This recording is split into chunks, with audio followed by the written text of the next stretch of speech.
So the anatomy and physiology topic that I chose for you today was to talk about the horse's distal limb. This is probably one of the more important portions of A&P that we discuss, and particularly when it comes to the forelimb. A significant amount of lamenesses, percentage-wise, I'm sure it is 80 and above, of lamenesses that you will encounter in your career as horse people happen in the forelimb, and most of those happen in the bottom portion of the forelimb, which is what the distal limb is here, okay? If we look at that first picture, it kind of gives you an idea of why, right? That first picture on the top is a comparison of the horse's forelimb to the human hand, okay? And it's a very specific, the colors are exactly to the same structures, which basically means that our horses are gallivanting around on their middle fingers all day long, okay? With all of their body weight and all of the things that they need to do, around they go on what would be our middle finger. We would not do very well if we were asked to do that, would we? So horses evolved from 5-toed, dog-sized browsing critters, right? Many millions of years ago. Their ancestors had toes, and they were browsers that ate not only grasses, but things off of bushes and berries and stuff like that. So over time, in order to avoid predators, and as the world changed, they evolved into what we know today. Galloping around on their finger made them faster, right? Made them faster, it made them able to get away from the things that were trying to eat them more efficiently, which is really what this whole process became. We can still see some of those leftover toes in our horses today, right? So if you look at the picture here, you can see that on the human hand, there are 2 metacarpal bones that are colored in light blue, and those are labeled the split bone on the horse's limb, and they show that to you on the hand as well in this picture. Your split bones are what we call vestigial, leftover, okay, toes. They actually do still have a purpose, however. If you look closely at that first picture, it's hard to tell unless you look really closely, but they actually are holding up a bone above them, aren't they? You see those little blue bones? They're holding up carpal bones. They actually support the bones of the knee or the carpus above them, so they do have a purpose at the top. At the bottom, they just cause us a whole bunch of headaches, don't they? Right? So sometimes they can get bonked around by the other foot and get irritated. Sometimes concussion can cause them to pop away from the side of the cannon bone, right? Or they can fracture and the body freaks out. Usually it's not as much of a career-affecting injury because they don't actually support weight, but they are important. They do need to, part of them does need to be there, okay? The bottom portion is just the part that usually causes us some headaches, but they are leftover toes. Now the pinky and the thumb still exist somewhere as well too. Do you guys know, we have some sign that they existed. Do you guys know where those are? Where we see the remnants of their paw pads?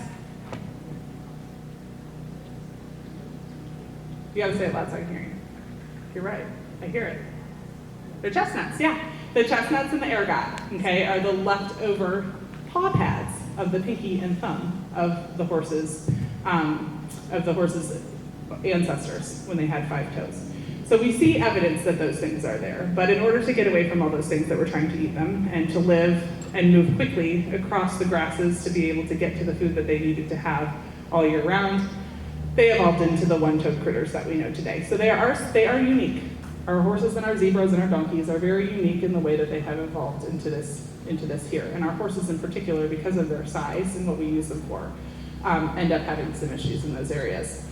So what you'll see in the picture is that the radius and the ulna, which are our arm bones here, right, are in red. They are fused in the horse. There's a tiny little space between the 2 of them way up by the elbow, but for the most part they are fused because, again, they're on them, right? They are quadrupeds, they are putting weight on them, so it's important for them to be a little sturdier and a little more weight-bearing.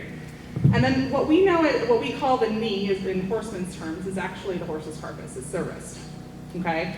And that are those 2 layers of stacked bones that allow for that movement of that limb without a whole lot of musculature actually attached to it.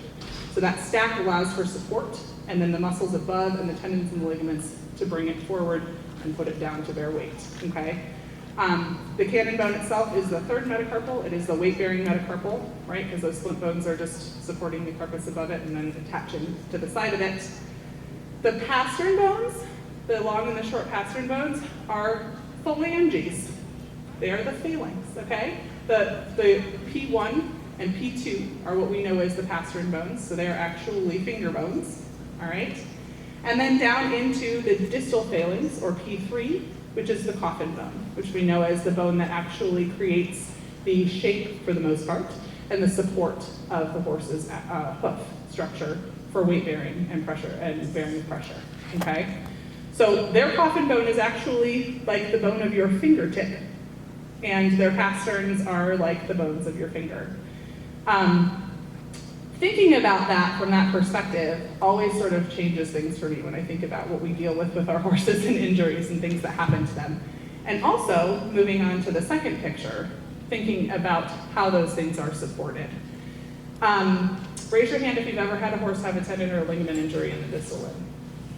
So the soft tissues that hold up this entire structure also occur below the knee, okay? So the distal limb is anything, it's the bottom portion, it's anything below the carpus or the knee, or in the hind end, the tarsus or the hock, okay? And below that, we don't have any actual musculature. The muscles of the horse's limb, lower limb, all exist in the forearm and a little bit above, okay? Those muscles turn into tendons. And the tendons, sorry, I need my hands. The tendons, like the strings of a marionette, okay, attached to the skeletal structure in order to allow for movement. So if you guys, a marionette is a puppet that has a handle at the top and strings that go down to it. If I had my PowerPoint, I have a picture. Strings that go down to it that make it move, right? And your hand moves it back and forth, and as your hand moves the strings of the horse's limb. Now, if you've ever gone to pick up your horse's hoof and kind of grabbed onto the back of their cannon bone, the structures back there, when they are standing on them, feel like bone, right? They're hard. Those are hard structures. Those are actually those flexor tendons, okay? When you pick the foot up, if you again try to palpate those areas to feel what felt like bone when it was on the floor, when you pick up the foot and take the pressure off, they will wiggle all over the place, wiggling back and forth. That's the elasticity of that tendon. When the horse stands, the deep digital and the superficial flexor tendon actually support the horse's stance. So the pressure going down on the horse's limb causes those to be taut, okay? When the horse picks their foot up, they are enacting the motion, they're pulling, like the strings of the marionette, and they get a little more lax, and you can actually wiggle them around, okay? They are there not only to make the limb flex, but also to support the movement when the limb goes down. When you think about the amount of pressure that is going down on the horse's forelimb, think about landing on the landing side of a jump, or coming down with the leading limb in a full extended gallop. It's a lot of pressure, right? So that's why those tendons are commonly injured, because after that much repeated pressure, or even pressure the wrong way one time, with all of that weight bearing going down onto it, little elastic fibers of those tendons can pop. I like to think of them like bungee cords, like cross ties or trailer ties that are bungee cords.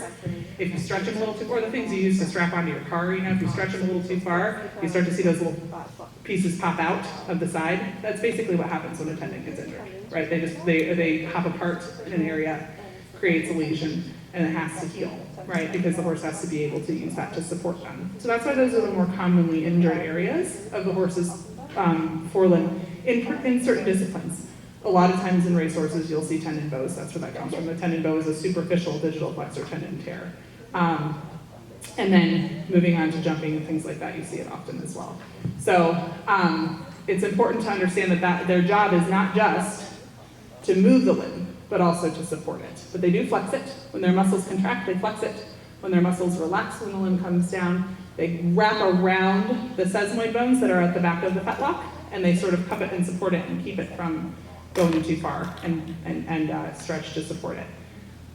The front of the limb, you find the common digital extensor tendon, okay, which actually is two tendons that end up meeting together, coming down the front of the limb. If you palpate the front of your horse's metacarpal at the front of their cannon bone. If you rub your hand back and forth, you'll feel sort of a thin, long little bump. That is the extensor tendon. It comes down the front and actually hooks to the coffin bone. The coffin bone has a notch just for it and for the suspensory ligament to go onto, okay?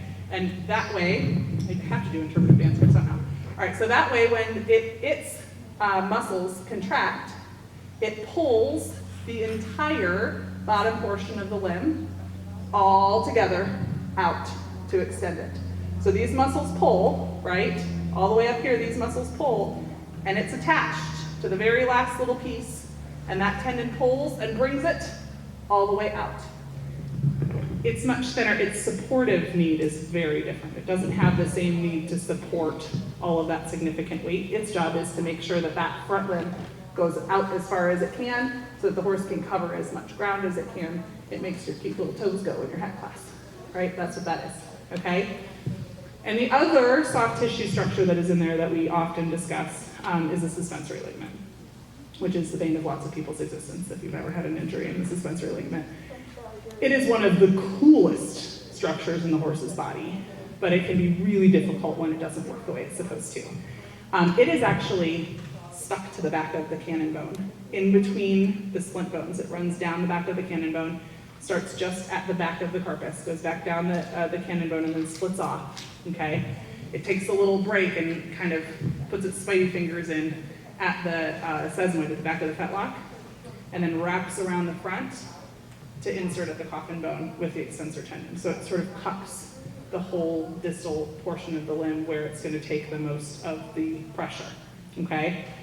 It's similar to the tendons, but in its very specific use is there to keep that fetlock from over flexing and going down towards the ground, okay?